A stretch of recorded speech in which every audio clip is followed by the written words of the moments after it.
स्वागत है आपका उज्जवल क्लासेज में।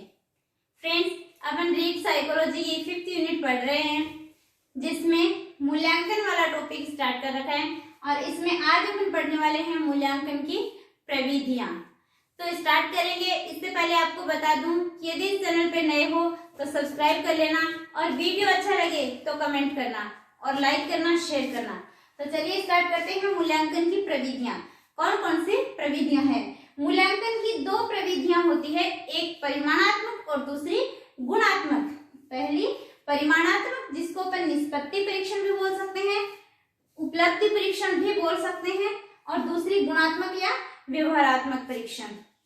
परिमाणात्मक परीक्षण कौन सा होता है, निष्पत्ति परीक्षण कौन सा होता है, जिसमें क्या होता है, ज्ञानात्मक पक्ष की जांच की जाती है।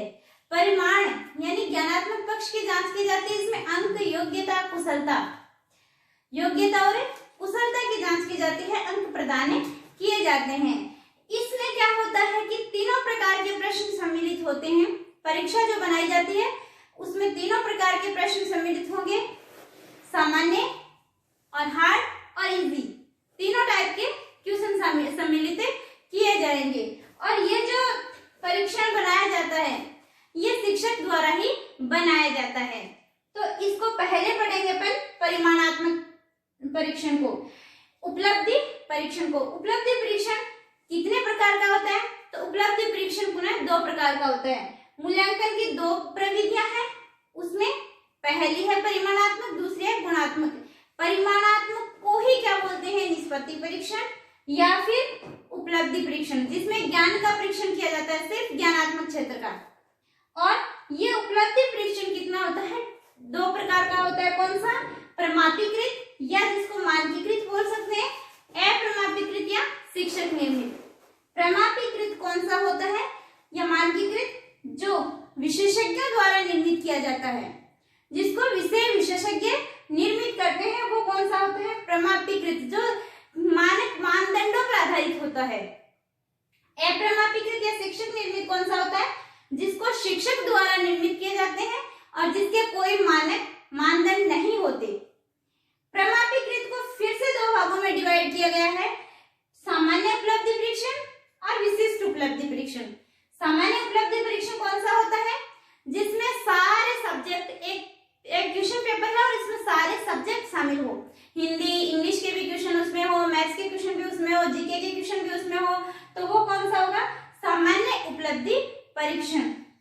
विशिष्ट उपलब्धि परीक्षण ये कौन सा होता है, ये होता है जिसमें किसी विशेष विषय की परीक्षण हो, जैसे एक प्रश्न पत्र है और उसमें सिर्फ और सिर्फ हिंदी के क्वेश्चन हो, तो वो कौन सा होगा, विशिष्ट उपलब्धि परीक्षण होगा। जिसमें सिर्फ और सिर्फ यदि इंग्लिश के हो या फिर ओनली साइंस के हो, ऐसे एक विशेष विषय के प्रश्न हो, वह प्रश्न के वो परीक्षण कौन सा कहलाएगा, विशिष्ट उपलब्धि परीक्षण।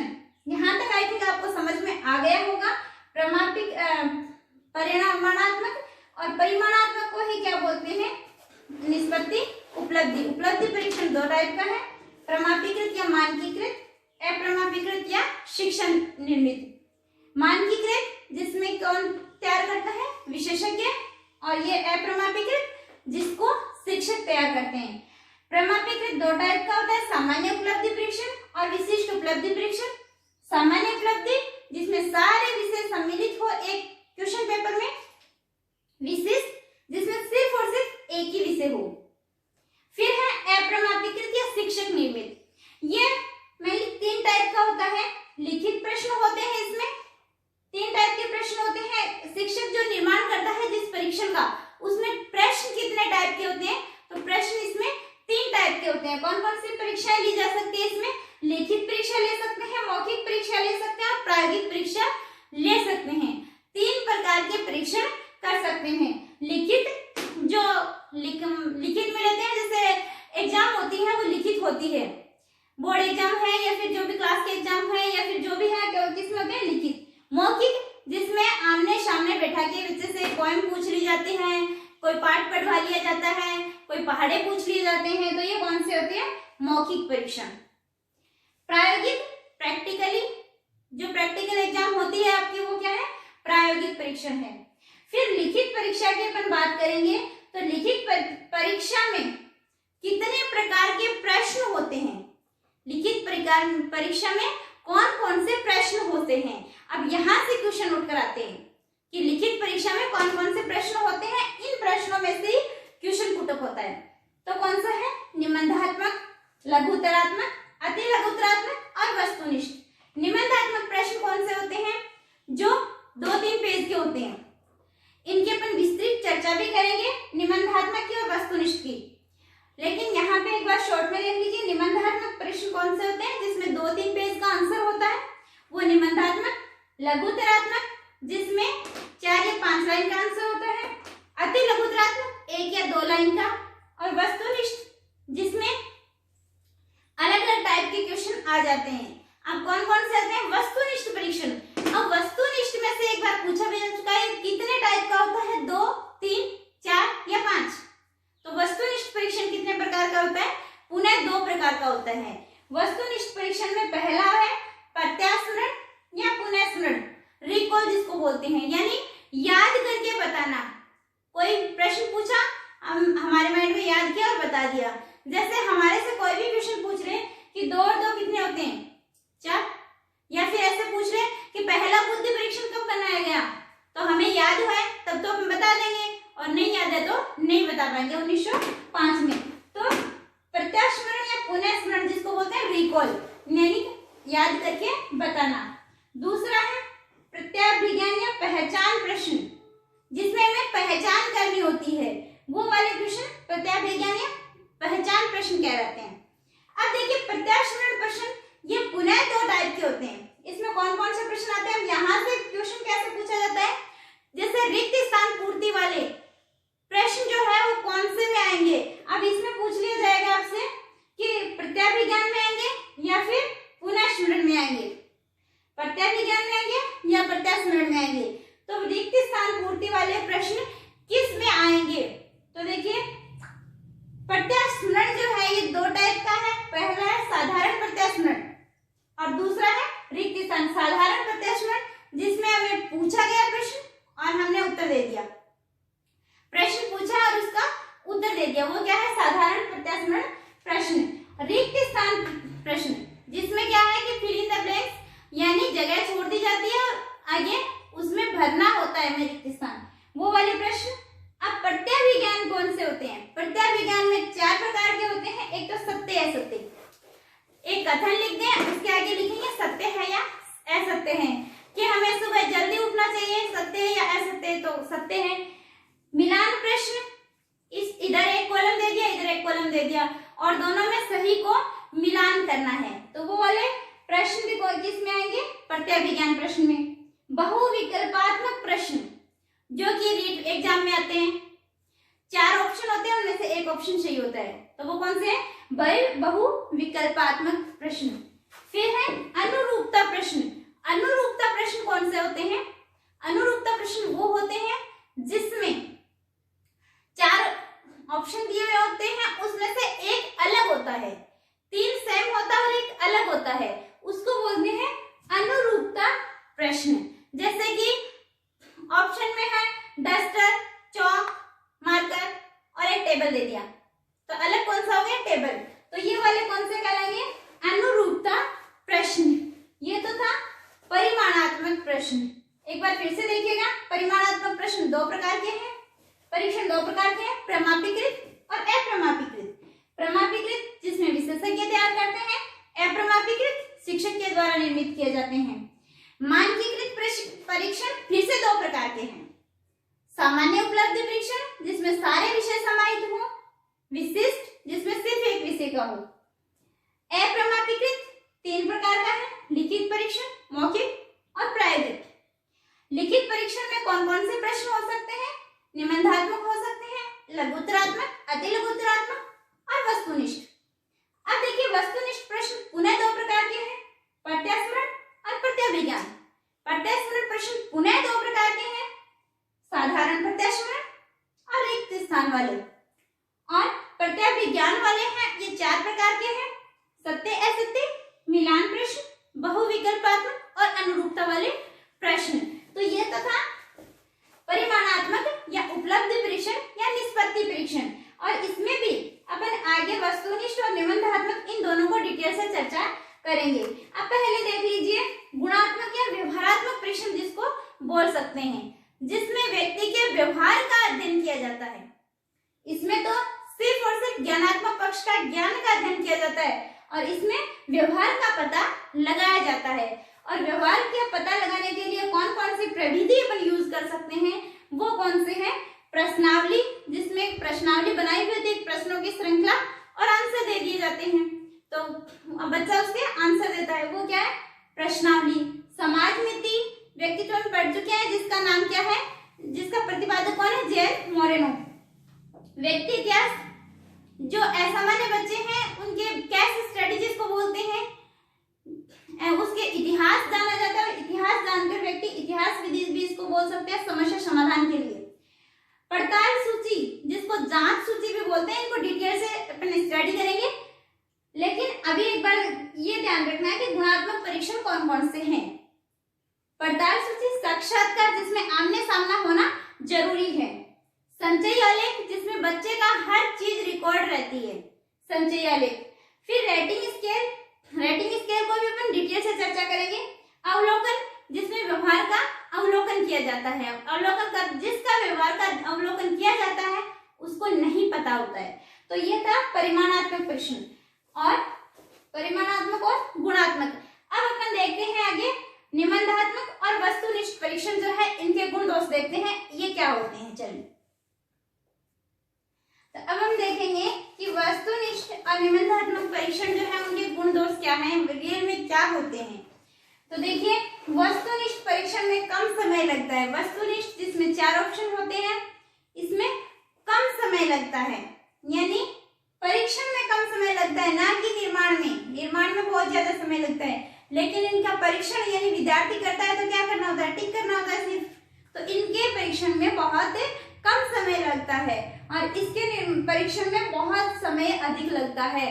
इसके निर्माण में क्या होता है कि जैसे निबंधात्मक प्रश्न है, 5 प्रश्न है, तो विद्यार्थी पहले वो क्वेश्चन करेगा जिसका आंसर उसको अच्छे से आता है। अब वो करेगा तो निबंधात्मक प्रश्न जो है वो कई बार तो ऐसे हो जाता है कि आधा घंटा चला जाता है एक क्वेश्चन में, यानी वो उस क्वेश्चन को अच्छे से लिखने में बहुत ज्यादा उसको टाइम लग जाता है। तो परीक्षण में उसको बहुत ज्यादा समय लग गया और उस चक्कर में आधे क्वेश्चन छूट ही जाते हैं। तो क्या है, समय इसमें परीक्षण में अधिक लगता है। देखना, परीक्षण में समय लग रहा है, ना कि निर्माण में। परीक्षण में समय अधिक लगता है। ये अधिक विश्वसनीय होते हैं क्योंकि इनमें वस्तुनिष्ठता अधिक होती है। ये क्या होते हैं? विश्वसनीय होते हैं। जैसे कि एक ग्रुप पे अप्लाई किया गया, जो भी प्रश्न पेपर है, परीक्षण है वो, और अप्लाई किया गया तो देखा गया कि सब बच्चों ने जो भी आंसर है, जैसे किसी बच्चे ने द पे टिक किया तो वो द पे टिक करेगा, लेकिन इसमें विश्वसनीयता का अभाव पाया जाता है। इसमें बार बार फिर किसी टीचर से चेक करवाई गई, वही नंबर आए, दूसरे से किसी से चेक करवाई गई, वही नंबर आए, तीसरे से चेक करवाई, वही नंबर आए, यानी आंसर निश्चित होता है इसमें वस्तुनिष्ठता, और इसमें विश्वसनीयता का अभाव होता है। किसी एक टीचर से चेक करो अलग नंबर देगा, किसी और टीचर से चेक करो अलग नंबर देगा, क्योंकि बच्चे ने जो लिखा है इसमें क्या है कि जो चेक करने वाला है, परीक्षण करता है, परीक्षक है, उसके व्यक्तित्व का प्रभाव पड़ता है कि वो किस तरह की थिंक रखता है। मान लीजिए कि महात्मा गांधी पे निबंध लिखना है, अब एक बच्चा जो है वो क्या है, अच्छी अच्छी बातें लिख के आ गया, और एक जो है वो सारे दोष लिख के आ गया, गुण नहीं लिखे। अब उसमें क्या है, टीचर पे वो परीक्षक पे डिपेंड करेगा कि वो उसको महात्मा गांधी को किस नजरिए से देखते हैं, और उसमें उसी प्रकार हिसाब से नंबर देगा। तो इसमें क्या है, विश्वसनीयता में एक परीक्षक से चेक करवाओ अलग नंबर आएंगे, दूसरे से करवाओ यानी नंबर में डिफरेंस आएगा, विश्वसनीयता नहीं होती। अंकन शीघ्रता से किया जा सकता है, बिल्कुल। नंबर जो है, आंसर जो है वो निश्चित होते हैं कि हाँ ये आंसर है, तो देखा नंबर दे दिया, सही है आंसर, नंबर दे दिया, सही आंसर दे दिया। लेकिन इसमें बहुत अधिक समय लगता है अंकन में। इसमें अलग अलग टीचर अलग अलग अंक देंगे और चेक करने में भी बहुत ज्यादा टाइम लगेगा।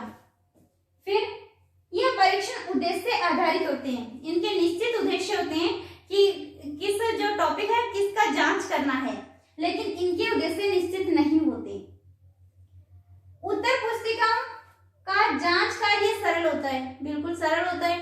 उत्तर पुस्तिकाओं की जांच करनी है तो देखा सही है, टिक लगाया, देखा सही है, देखा सही है, लेकिन इसका जांच कार्य काफी कठिन होता है, इसको पूरा पढ़ना पड़ता है। और कई बार क्या होता है कि जैसे टीचर नहीं पढ़ता है तो बच्चे को अच्छी हैंडराइटिंग दिख रही है और नंबर दे देते हैं ऐसे ही, तो इसमें क्या है, जांच कार्य कठिन होता है और उसके बाद में रीचेकिंग करवाई जाती है, तब नंबर में डिफरेंस आता है। तो इसी कारण से भी डिफरेंस आ सकता है, क्योंकि इसका जांच कार्य क्या है, कठिन होता है, यानी बहुत ज्यादा इसमें पढ़ के फिर आंसर वो नंबर देने पड़ते हैं। रटने की आदत को कम करता है, यस।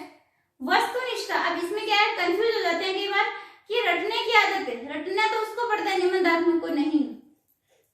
हाँ, निबंधात्मक को रटना पड़ता है, इसको रट के नहीं कर सकते आप। वस्तुनिष्ठ प्रश्न है, उसको रट के नहीं कर सकते, इसको आपको पूरा जो है समझना होगा, पूरा सिलेबस करना होगा, पूरा अध्ययन करना होगा और समझ के आधार पर ही आंसर दे सकते हो। और लेकिन इसमें क्या होता है, रटने की प्रवृत्ति विकसित होती है, इसमें बच्चा रट के जाता है 5 क्वेश्चन और वही लिख के आ जाता है, चाहे वो क्वेश्चन आए या ना आए। आएंगे तो सबसे अच्छी बात है, और नहीं आएंगे तो उसने 5 क्वेश्चन जो रटे हैं वही आंसर लिख के आएगा। तो इसमें क्या है, रटने की प्रवृत्ति विकसित होती है। वस्तुनिष्ठ प्रश्नों में व्यापकता होती है, कैसे, ये परीक्षण व्यापक होते हैं। अब इसमें इन दोनों में कई बार कंफ्यूज हो जाते हैं, रटने की प्रवृत्ति किसमें होगी, निबंधात्मक में, और व्यापकता किसमें होती है, वस्तुनिष्ठता में। कैसे कि पूरा इसमें जैसे 5 टॉपिक है तो 5 टॉपिक में से क्वेश्चन आएगा एक। अब एक क्वेश्चन आना है और 5 टॉपिक है, 5 नंबर का है, तो इसमें 5 में से एक नंबर का देना पड़ेगा। लेकिन इसमें क्या है, संपूर्ण विषय वस्तु से संबंधित नहीं होते, इसमें संपूर्ण नहीं, एक टॉपिक में से एक क्वेश्चन दे दिया, बाकी 4 में से नहीं देता।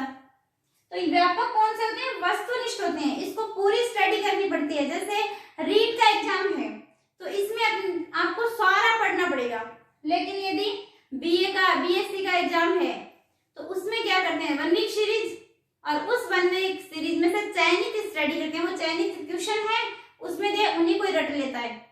यानी इसमें व्यापकता नहीं होती, इसमें संपूर्ण विषय वस्तु से संबंधित नहीं होती, इसमें चयनित स्टडी कर सकते हैं, उसमें से चुन लेता है, 5 क्वेश्चन रट लिए और करके आ जाता है।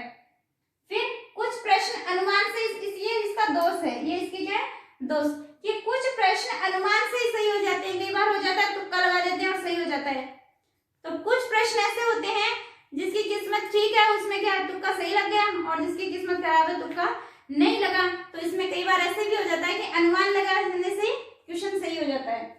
लेकिन इसमें क्या है कि बालक गोलमाल उत्तर दे सकता है। हाँ, इसमें क्या है कि कुछ भी लिख के आ जाता है बच्चा, कई बार कुछ भी उसको नहीं आता तो कोई स्टोरी लिख के आ जाता है, और यदि स्टोरी भी नहीं आता तो कई बार बच्चा जो है वो उत्तर पुस्तिका के अंतर्गत टीचर की से रिक्वेस्ट भी लिख के आ जाता है कि मुझे पास कर देना, मेरे ये रीजन हो गया, वो रीजन हो गया करके लिख के आ जाता है। तो इसमें क्या है, बच्चा गोलमाल उत्तर दे सकता है। परीक्षणों का निर्माण बहुत कठिन होता है, कौन से, वस्तुनिष्ठ परीक्षणों का निर्माण बहुत कठिन होता है। इनके निर्माण में देखिए, जो एग्जाम के, कंपटीशन एग्जाम के जो परीक्षण, जो पेपर तैयार किए जाते हैं, इनमें भी कई बार कमी रह जाती है और इस पे रेट लगाई जाती है, यानी इसका निर्माण विषय विशेषज्ञ करते हैं, फिर भी कमी रह जाती है, यानी इनका निर्माण क्या है, बहुत कठिन होता है। लेकिन जो निबंधात्मक प्रश्न है इनका निर्माण बहुत सरल होता है। इसकी व्याख्या कीजिए, इसकी जांच कीजिए, इसकी समीक्षा कीजिए, यानी बहुत बस क्वेश्चन लिख दिए, उसका निर्माण बहुत सरल होता है। तो इसमें ध्यान रखना कि परीक्षण का निर्माण बहुत कठिन होता है, कौन से का, वस्तुनिष्ठता, और परीक्षण में समय कम लगता है, और परीक्षण में समय कम अधिक लगता है निबंधात्मक में, लेकिन इसका निर्माण बहुत सरल होता है। प्रशिक्षित अध्यापकों की आवश्यकता होती है। वस्तुनिष्ठ परीक्षण है, इसमें प्रशिक्षित अध्यापक होने जरूरी है, और निबंधात्मक में प्रशिक्षित अध्यापकों की कोई जरूरत नहीं है, कोई भी टीचर बना देगा, ये परीक्षण तो तैयार कर देगा, लेकिन वस्तुनिष्ठ के लिए परीक्षण प्रशिक्षित अध्यापकों के लिए ही द्वारा ही किया जाएगा। तो तो ये है वस्तुनिष्ठ और निबंधात्मक में कंपैरेटिव स्टडी। अब एक बार फिर से इनको देख लीजिए कि वस्तुनिष्ठ में समय कम लगता है, निबंधात्मक में अधिक लगता है। वस्तुनिष्ठ अधिक विश्वसनीय होते हैं क्योंकि इसमें वस्तुनिष्ठता पाई जाती है और निबंधात्मक में विश्वसनीयता का अभाव होता है। वस्तुनिष्ठ में अंकन में शीघ्रता से किया जा सकता है और निबंधात्मक में अंकन में बहुत टाइम लगता है। ये परीक्षण उद्देश्य आधारित होते हैं। कौन से? वस्तुनिष्ठ परीक्षण। और निबंधात्मक के उद्देश्य निश्चित नहीं होते। वस्तुनिष्ठ परीक्षण जो है वो उत्तर पुस्तिकाओं का जांच कार्य बहुत सरल होता है और निबंधात्मक प्रश्न में जांच कार्य उत्तर पुस्तिकाओं का कठिन होता है। वस्तुनिष्ठ परीक्षणों में क्या होता है? रटने की आदत कम करता है, यह रटने की प्रवृत्ति विकसित करता है। वस्तुनिष्ठ की व्यापकता अधिक होती है और इसे संपूर्ण विषय वस्तु से संबंधित नहीं होते, यानी व्यापकता नहीं होती, इसमें चयनित स्टडी कर सकते हैं। ये कुछ प्रश्न अनुमान से सही हो जाते हैं और इसमें गोलमाल उत्तर बच्चा दे सकता है। परीक्षणों के निर्माण बहुत कठिन है और इनका निर्माण बहुत ही सरल है और प्रशिक्षित अध्यापकों की आवश्यकता होती है और इसमें प्रशिक्षित अध्यापकों की आवश्यकता नहीं होती। चलिए अब देखते हैं नेक्स्ट मूल्यांकन की विशेषताएं। तो देखिए अब आदर्श मूल्यांकन जो है परीक्षण है इसकी विशेषताएं देखते हैं। इसमें क्या क्या विशेषताएं होनी चाहिए। तो दो प्रकार की विशेषताएं अपन देखते हैं, एक तो व्यवहारिक विशेषताएं, एक तकनीकी विशेषताएं। व्यवहारिक विशेषताओं में क्या क्या होना चाहिए आदर्श मूल्यांकन में? आरोपण की सरलता, यानी बच्चों के बीच में आसानी से प्रसारित किया जाए, ऐसा होना चाहिए परीक्षण कि उसमें सरलता से प्रसारित किया जाए जो बच्चों के बीच में, वो क्या है? आरोपण में सरलता है। व्याख्या की स्पष्टता, यानी जो भी प्रश्न है उसकी व्याख्या उसके समझ में आनी चाहिए, बच्चे की स्पष्ट होनी चाहिए, एकदम लिखावट एकदम स्पष्ट होनी चाहिए, उसकी व्याख्या करना एकदम स्पष्टता होनी चाहिए किसमें? प्रश्न पत्र में। मितव्ययता, अधिक खर्चीला नहीं होना चाहिए, अधिक समय साधे नहीं होना चाहिए। ग्राह्यता, प्रश्न पत्र ऐसा हो उसका प्रत्येक वर्ड बच्चा समझ सके, ग्रहण कर सके, उसके प्रत्येक चीज को, प्रत्येक क्वेश्चन को पढ़ करके ग्रहण कर सके, ऐसा प्रश्न पत्र होना चाहिए। फलांकन में सरलता, फलांकन में सरलता का मतलब क्या होता है कि कोई भी क्वेश्चन है और उसमें क्या है कि बच्चे के मान लीजिए कि इस प्रकार से 10 क्वेश्चन है उसमें और 10 क्वेश्चन में यदि क्वेश्चन के नंबर इस प्रकार से हैं, अंक उनके इस प्रकार से है कि किसी क्वेश्चन आधा नंबर का है, कोई क्वेश्चन 1.5 नंबर का है, कोई क्वेश्चन 2 नंबर का है, कोई क्वेश्चन 3/4 नंबर का है, इस प्रकार से यदि उसके अंक दिए हुए हैं तो उसमें क्या है कि यदि जोड़ करेंगे तो अंतर सही नहीं हो पाएगा। कई बार क्या होता है कि इनका एडिशन किया और लिख दिया, उसके बाद में क्या रीटोटलिंग करवाई जाती है, तो रीटोटलिंग में क्या होता है कि दोबारा से उसको टोटल किया जाता है और सही आंसर या तो बढ़ के आते हैं या घट के आते हैं नंबर। तो ये क्या है, ऐसे नहीं होना चाहिए इनका अंक। अंकों फलांकन की सरलता का मतलब है कि इनके अंक जैसे 10 क्वेश्चन है तो 10 क्वेश्चन एक एक नंबर के होने चाहिए ताकि अंक प्रदान करने में और उनकी टोटलिंग करने में सरलता हो। यह है फलांकन में सरलता। फलांकन में सार्थकता, यानी जो भी क्वेश्चन पेपर बनाया जाता है ऐसा होना चाहिए कि उसमें हार्ड क्वेश्चन भी हो, इजी क्वेश्चन भी हो और सामान्य क्वेश्चन भी हो, यानी तीनों प्रकार के क्वेश्चन उसमें समाहित होने चाहिए। यानी एक प्रकार से विभेदकारिता वाला अपन बोल सकते हैं कि बच्चा जो प्रतिभाशाली बच्चे का सामान्य और मंदबुद्धि तीनों में अंतर किया जा सके। यानी ऐसा नहीं होना चाहिए कि जैसे क्वेश्चन पेपर बनाया तो किसी के 60 नंबर आ रहे हैं, किसी के 40 आ रहे हैं, तो किसी के नंबर 90 भी आ रहे हैं, तब तो उसमें सार्थकता है। लेकिन मान लीजिए कि क्वेश्चन पेपर बनाया और सारे बच्चों के 40 नंबर आ रहे हैं, इट मींस क्वेश्चन पेपर बहुत इजी था। मान लीजिए सारे बच्चों के 90 नंबर आ रहे हैं, इसका मतलब क्या है कि क्वेश्चन पेपर बहुत हार्ड था। तो ऐसा नहीं होना चाहिए। फलांकन में सार्थकता का मतलब है कि सारे टाइप के क्वेश्चन जो है उसमें ऐड होने चाहिए। आभासी वैधता, आभासी वैधता क्या है कि जैसे प्रश्न पत्र तैयार किया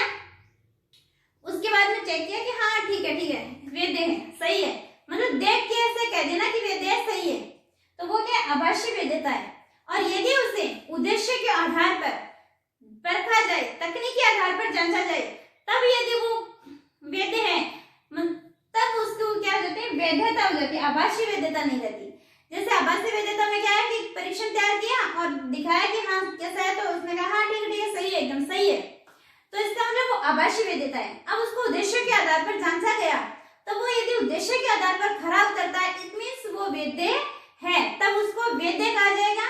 और यदि तकनीकी आधार पर नहीं जांचा गया है तब वो क्या है, आभासी वैधता है। तो ये तो है व्यवहारिक विशेषताएं। और इसके बाद में तकनीकी विशेषताएं जो मेनली आप पढ़ते हैं। वस्तुनिष्ठता, वस्तुनिष्ठता क्या होती है, 4 ऑप्शन होने चाहिए और उसका एक निश्चित उत्तर होना चाहिए। ऐसे नहीं कि ये भी उत्तर हो सकता है, ये भी हो सकता है, ये नहीं होना चाहिए, उसका एक निश्चित उत्तर हो, वो क्या है, वस्तुनिष्ठता। दूसरा है विश्वसनीयता, परीक्षण ऐसा होना चाहिए जो इसमें विश्वसनीयता हो, यानी यदि एक बच्चे से परीक्षण लिया गया, उसका पेपर लिया गया, उसमें नंबर जितने जैसे 60 नंबर आए, फिर दोबारा लिया गया तो भी 60 आए, तीसरा लिया गया 60 नंबर आए, यानी उसमें विश्वसनीयता है। क्या है, विश्वसनीयता है। और जिसमें विश्वसनीयता ज्यादा होगी उसमें वस्तुनिष्ठता भी होगी। वैधता, वैधता क्या है कि यदि परीक्षण को उद्देश्य के आधार पर खरा उतरता है, यदि उसको जांचा जाए और उसके उद्देश्य की पूर्ति कर रहा है, इट मींस वो क्या है, वैध परीक्षण है। विभेदकारिता, विभेदकारिता को आप जोड़ सकते हैं फलांकन की सार्थकता से। विभेदकारिता यानी परीक्षण ऐसा होना चाहिए जो प्रतिभाशाली, सामान्य और मंदबुद्धि तीनों में विभेद कर सके, यानी उसमें कुछ कठिन क्वेश्चन हो, कुछ सामान्य और कुछ नॉर्मल क्वेश्चन, वो इजी क्वेश्चन भी होने चाहिए। व्यापकता यानी संपूर्ण विषय वस्तु में से क्वेश्चन होने चाहिए। ऐसे नहीं कि आधे टॉपिक में से तो क्वेश्चन दे दिया और आधे टॉपिक को छोड़ दिया। जितने भी टॉपिक हैं विषय पाठ्यक्रम में, संपूर्ण में से होने चाहिए क्वेश्चन, वो क्या है, व्यापकता है।